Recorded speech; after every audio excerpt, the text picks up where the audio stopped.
ಇನ್ನು ಬೆಂಗಳೂರು ಜನರಿಗೆ ಮತ್ತೊಂದು ದರ ಏರಿಕೆಯ ಶಾಕ್ ಎದುರಾಗಿದೆ. ನೀರಿನ ಬೆಲೆ ಹೆಚ್ಚಿಸುವುದಕ್ಕೆ ಬೆಂಗಳೂರು ಜಲಮಂಡಳಿ ನಿರ್ಧಾರವನ್ನ ಮಾಡಿದೆ. 1 ಲೀಟರ್ ನೀರಿಗೆ ಗರಿಷ್ಠ 1 ಪೈಸೆ ಹೆಚ್ಚಳಕ್ಕೆ BWSSB ತೀರ್ಮಾನವನ್ನ ತೆಗೆದುಕೊಂಡಿದೆ.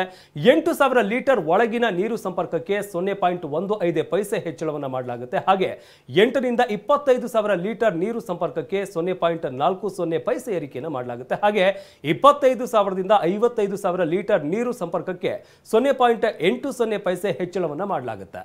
50,000 ದಿಂದ 1 ಲಕ್ಷ ಲೀಟರ್ ನೀರು ಬಳಕೆಗೆ 1 ಪೈಸೆ ಹೆಚ್ಚಳವನ್ನ ಮಾಡಲಾಗುತ್ತೆ. ಇನ್ನು ಮುಂದೆ ಪ್ರತಿ ವರ್ಷ ಏಪ್ರಿಲ್ 1 ರಂದು 3% ಹೆಚ್ಚಳವನ್ನ ಮಾಡೋದಕ್ಕೆ BWSSB ಅಧ್ಯಕ್ಷ ರಾಮ್ ಪ್ರಸಾದ್ ಮನೋಹರ್ ಈ ವಿಚಾರಕ್ಕೆ ಸಂಬಂಧಪಟ್ಟಂತೆ ಹೇಳಿಕೆಯನ್ನು ನೀಡಿದ್ದಾರೆ.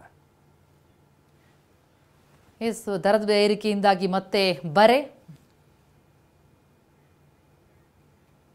ಮೊದಲನೇದಾಗಿ ಇನ್ನು ದರ ಏರಿಕೆ ನಾಳೆಯಿಂದ ಅಧಿಕೃತ ಘೋಷಣೆ ಆಗುತ್ತೆ. ಈಗ ನಾವು ಒಂದು ಪ್ರಸ್ತಾವನೆಯನ್ನು ಅನುಮೋದನೆ ಹಂತದಲ್ಲಿ ಇಟ್ಟುಕೊಂಡಿದ್ದೇವೆ. ಈಗಾಗಲೇ ನಮ್ಮ ಬೋರ್ಡ್ ಮೆಂಬರ್ಸ್ ಅನುಮೋದಿಸಿದ್ದಾರೆ. ಆ ದಿಕ್ಕಿನಲ್ಲಿ ನೋಡಿದರೆ ಈಗ 11 ವರ್ಷಗಳಾದ ಮೇಲೆ ದರ ಏರಿಕೆ ಆಗ್ತಾ ಇದೆ. ಈ ಗೃಹ ಬಳಕೆಗೆ ಎಷ್ಟು, ವಾಣಿಜ್ಯ ಬಳಕೆಗೆ, ಡೊಮೆಸ್ಟಿಕ್ ನಾನ್ ಡೊಮೆಸ್ಟಿಕ್, ಇದರ ಡಿಫ್ರೆನ್ಸ್ ಯಾವ ರೀತಿ ಇರುತ್ತೆ ಸರ್? ಸ್ಲ್ಯಾಬ್ ಈಗಾಗಲೇ ಡೊಮೆಸ್ಟಿಕ್ನಲ್ಲಿ ಏನು ಸ್ಲ್ಯಾಬ್ ಇದೆ ಅದು ಹಂಗೆ ಮುಂದುವರಿಸ್ಕೊಂಡು ಹೋಗಿದ್ದೇವೆ. ಈಗ 0 to 8000 ಯಾರಿದ್ದಾರೆ ಅವರಿಗೆ 0.15 ಪೈಸಾ ಅಂದರೆ 0.15 ಪೈಸಾ ಅಂದರೆ ಒಂದು 1/4 ಪೈಸಾಕ್ಕಿಂತ ಪರ್ ಲೀಟ್ರಿಗೆ ಕಡೆ ಜಾಸ್ತಿ ಆಗುತ್ತೆ. 1 ಪೈಸಾದಲ್ಲಿ 0.150 1 ಪೈಸಾದಲ್ಲಿ ಕೂಡ ಕಡಿಮೆ, ಅರ್ಧ ಪೈಸಾಕ್ಕಿಂತ ಕಡಿಮೆ, 1/4 ಪೈಸಾಕ್ಕಿಂತ ಕಡಿಮೆ. ಅಂದರೆ ಬಡವರಿಗೆ ಇದು ಏನು ಮೊರೆಯಾಗಬಾರ್ದಂತ ನಾವು ಈ ಥರ ಮಾಡಿದ್ದೇವೆ.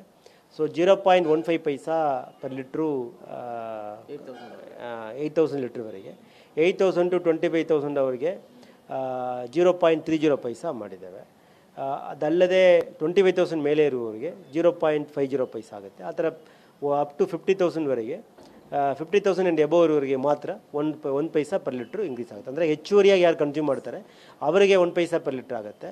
ತುಂಬ ಕಡಿಮೆ 25,000ಕ್ಕಿಂತ ಕಡಿಮೆ ಕೆಲಸ ಮಾಡೋರಿಗೆ ಅವ್ರಿಗೆ ಅರ್ಧ ಪೈಸೆಗಿಂತ ಕಡಿಮೆ, 1/4 ಪೈಸಾಕ್ಕಿಂತ ಕಡಿಮೆ ಹೆಚ್ಚಾಗುತ್ತೆ.